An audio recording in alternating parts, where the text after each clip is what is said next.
At the start of the anime, we see a summoner is trying to summon a otherworlder. However, she was attacked by someone, making the summoning process incomplete. Then we get to see our protagonist Taichi and his friend Rin. A magic circle was surrounding Taichi. Rin, however, can't leave Taichi alone, so she jumped into the magic circle. The next thing they know, there is a strange horse that is trying to kill them. So Taichi stepped up and became a prey so that Rin can escape. But luckily a party of adventurers was nearby and helped them out. After seeing all the magic, Taichi and Rin was convinced that they are in another world. When they arrived in town, the party gave Taichi and Rin money so they can survive on their own. Taichi and Rin have decided to become an adventurer. Then they went to the guild to register. The receptionist gave them a magic aptitude test. When Rin touched the magic ball, inside of it shined 4 different kinds of light. When Taichi touched it, the magic ball was cracked, and the receptionist is amazed. The guild master came out of his room and assigned Taichi and Rin to one of his colleague, Miura. Miura, Taichi, and Rin went to Lamiya's house, which is Miura's master. When they arrived, Lamiya used a special magic ball to measure Taichi and Rin's power. Miura and Lamiya was in shock to see the numbers that showed up. In another scene, it is shown the culprit behind the attack of the summoner is an underling of someone important. The next morning, Lamiya proceeded to test Taichi and Rin's magic affinity. It is commonly known for one person to have one affinity. But there is a rare occurrence where someone can have more than one. Miura is a double magician that holds fire and earth affinity, while Lamiya is a triple magician that holds fire, water, and wind affinity. However, Rin is a quadruple magician that holds all 4 affinity, while Taichi is a unique magician. A unique magician is someone who can either control time, dimension, dark, light magic, but Lamiya can't tell for sure what affinity does Taichi have. Lamiya said she will train Taichi hard until his magic affinity is revealed. Lamiya instructed Taichi to materialize magic into his hands. Taichi seems to struggle, but a mysterious sound cheered Taichi. On the other side, Rin is instructed by Miura to cast a fire magic. The trick was to imagine a burning fire. Rin, with her science knowledge from her world, immediately mastered it. Afternoon came and Taichi is still unable to materialize his magic. But the mysterious voice came back and guided Taichi. He then materialized his magic into his hand, turning it to a bright light. After 3 weeks, we get to see the results of Taichi and Rin training. Taichi and Rin was fighting monsters easily. But then the strange horse that made them terrified is back. But they are not scared anymore and beat it with ease. Back in Lamiya's house, she told Taichi and Rin that they are people from another world.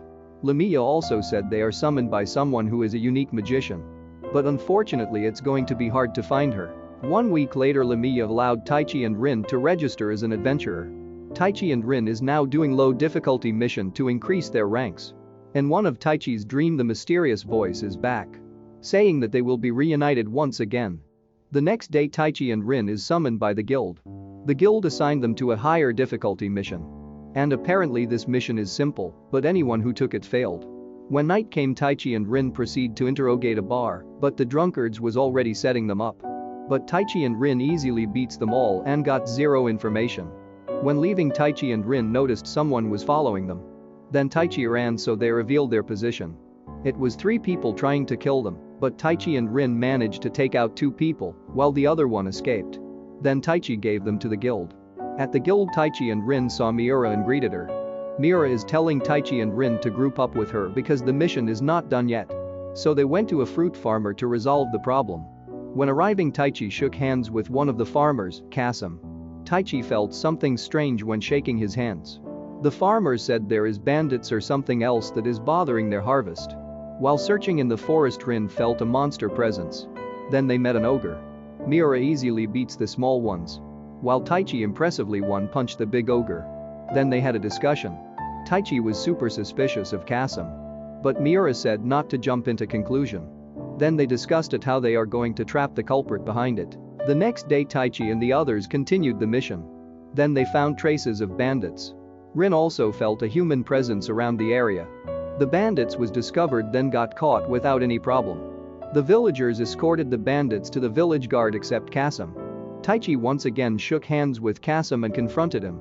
Kasum laughed, then admits his sins and revealed his accomplice. Kasum then prepares to fight Taichi, while his accomplice is fighting Rin and Miura. Rin and Miura struggled on the fight a bit, but managed to slash their opponents, making her go down. while Taichi is now fighting a huge ice wolf. But Taichi managed to survive. So Kasum gave his wolf a power-up item that made it into a fire affinity. Taichi then got beaten up badly that made him dream for a second. In his dreams he saw a spirit offering her power. Taichi gladly accepted it and became super powerful within seconds. He easily erased a wolf that was beating him. Kasum and his accomplice was planning to escape. But Kasum got shot by Taichi's wind magic, making him lose his right arm. Kasum and his accomplice now knows what kind of monstrous magic they are dealing with. Taichi seems to have slept for an entire week. Lamia then asked what happened during the mission. Taichi explained an item that Kasum used and how he used a spirit power. Lamia explained to Taichi. The item that Kasum used is Crimson Pact, an item that is made from a lot of monster souls. Lamia also explained that Taichi is a summoner. A summoner is someone who uses a spirit's power at will. Taichi, with nothing to do, roamed around the city and saw a girl getting hit on. So Taichi helped her. Taichi asked if they ever met. She said that she is one of the assassin that Taichi took down. Anastasia. She said she owed Taichi for sparing her life and now she wants to help Taichi. Anastasia told Taichi enemy's base. They then infiltrated it and took down the guards without any hassle. When they look around the base, it was revealed that the enemy was planning to release 500 monster that is fed with Crimson Pact from under the city. So now Taichi and Anastasia is trying to stop them. On the other side, Rin and Miura was out shopping, but all of a sudden they got attacked by Kasum's accomplices. They were holding to their grounds until Miura got taken down by surprise. Rin took down most of the enemies with ease. Then the enemy from the other day revealed their plan in hope of Rin and Miura surviving. She is doing this because she wants to fight both of them again. Rin immediately went to the building that was directed and saw Miura almost ate a Crimson Pact. Rin took down everyone. Then the mastermind revealed himself and told Rin. Outside of the city there is 5,000 monsters that are fed with Crimson Pact and is about to attack the city. Rin immediately escaped the situation to inform the guild master about the disaster that is about to happen. The guild master gave out an order to all the adventurers in town to protect the town. All of a sudden Lamia arrived at the guild. She will also help defend the town. On Taichi's side, Taichi and Anastasia encounter a golem while exploring the undergrounds. But thankfully Taichi defeated it without any problem. In the same room they met two kids, Milo and Milo. They are the one who gave life to the 500 goblins. By using a crystal ball they are able to control the goblin. While Taichi was busy fighting, the twins accidentally broke the crystal ball, making them a target for the goblins.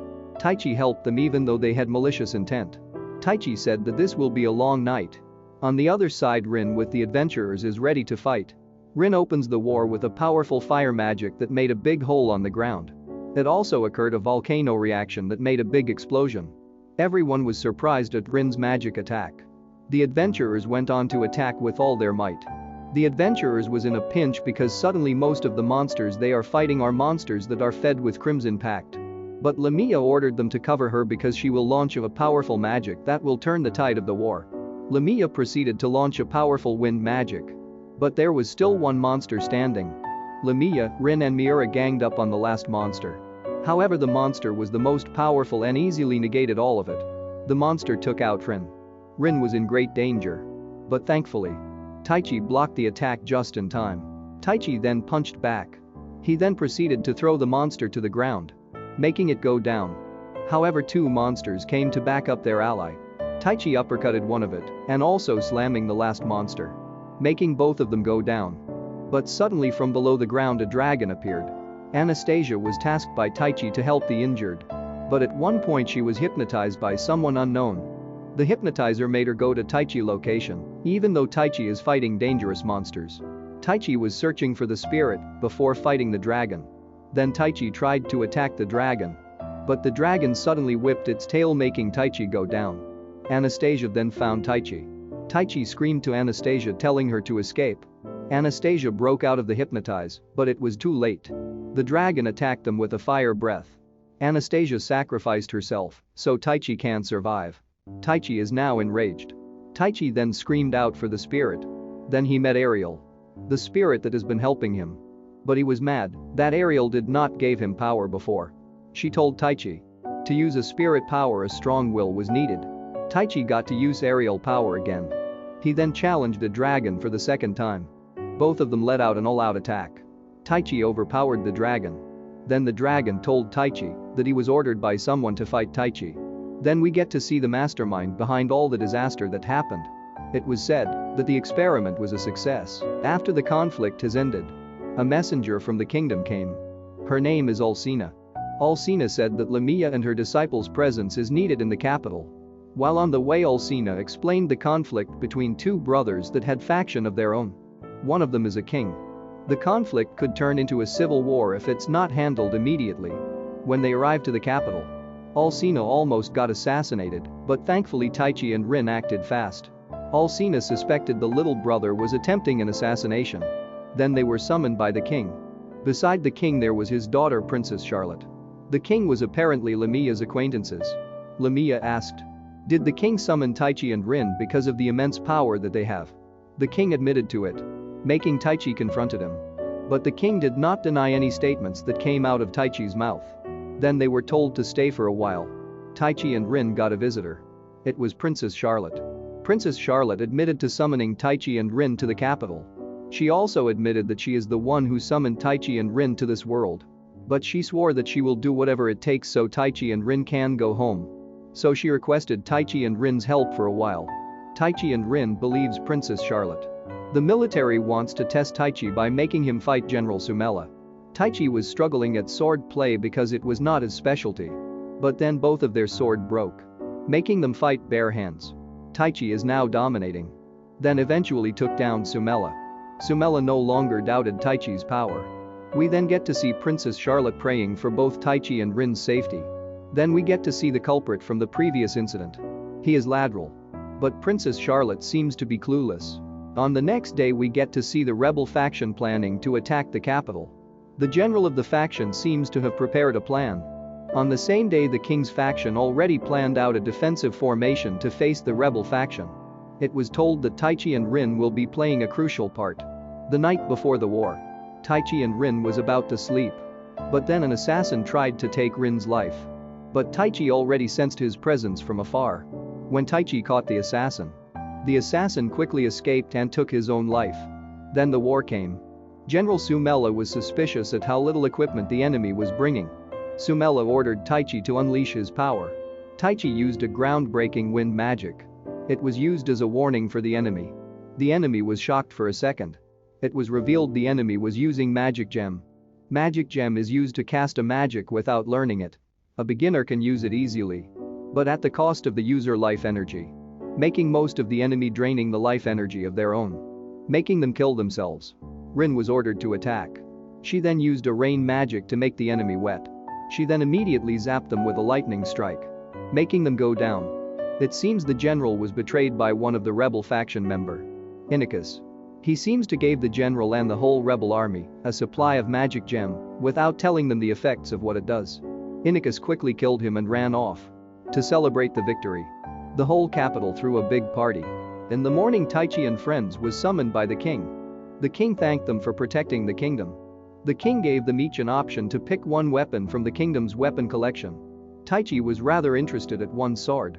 It was a Japanese sword, and Taichi picked it. Then they tested their new weapon. Lamia now can cast magic with a wider area. While Rin and Miura tested theirs by sparring with each other. But Taichi decided to stroll around town because he felt tired. When strolling around town Taichi met Kasim. Kasim invited Taichi to a duel. Kasim is mad that Taichi is powerful because of his cheat. So to make things fair Kasim used a magic item that balances their difference in magic. Taichi and Kasim fights ferociously. Both of them was hurt badly. Kasim was able to cast one last magic attack. But Taichi denied it with a magic sword slash. Kasim accepts his defeat. Kasim said to return Taichi's magic. They just need to destroy the item. But seconds from destroying it a black creature formed out of nowhere. But Kasim's accomplice helped break the item. The black creature still maintained its form. But Taichi easily killed it with his original magic power. After the fight Taichi was surprised.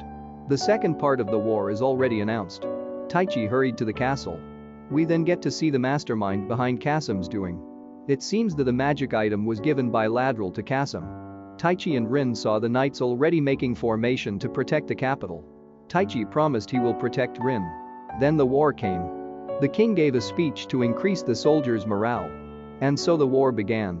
An adventurer was paid to fight Lamia. However, the adventurer surprised Lamia with his cancel magic. But Lamia used a surprise attack that made him bled. And she decided to end his suffering by using a fire magic. Mira was targeted by a noble. The noble was belittling the deceased paid adventurer. Mira agonized by his attitude. Then she attacked.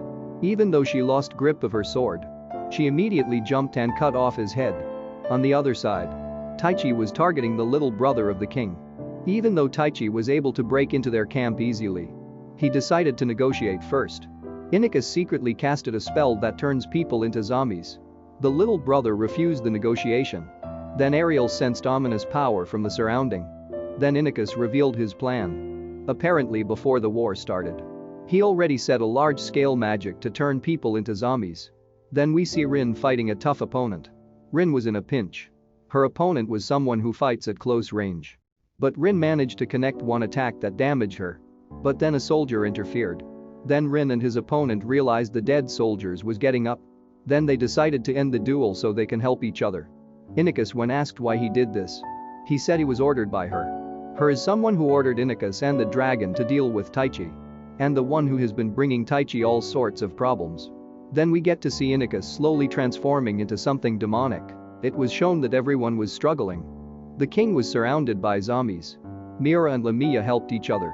Lamia said these so-called zombies can still convert back to human if they destroy the spell. Taichi was struggling. Then he decided to unleash his whole power along with his life as a price to destroy the magic circle. But seconds before unleashing it, Ariel stepped in to block Taichi. Taichi stopped to question Ariel. Ariel said she has been lying about her original power. And so Ariel disappeared. Then Taichi used his contract with Ariel many times. Then Ariel was summoned and she destroyed the magic circle. But it was not Ariel anymore. It is Sylphie, one of the 4 queen spirits. And so the soldiers and the one who got affected converted back into humans. Inicus was transforming into something monstrous. Inicus was resembling a demon. Then he flew up. Taichi borrowed Sylphie's power and also flew to Inicus. Taichi punched Inicus and broke his guard. Then he barraged Inicus with punches. Inicus fell to the ground. Then Taichi finished Inicus with lightning magic. Inicus was reduced to ashes. Taichi then fell into a deep sleep. Then he woke up to Rin, Miura and Lamia's chatter. And that's the end of the anime. Don't forget to like, comment and subscribe if you enjoy. Until we meet again. Take care.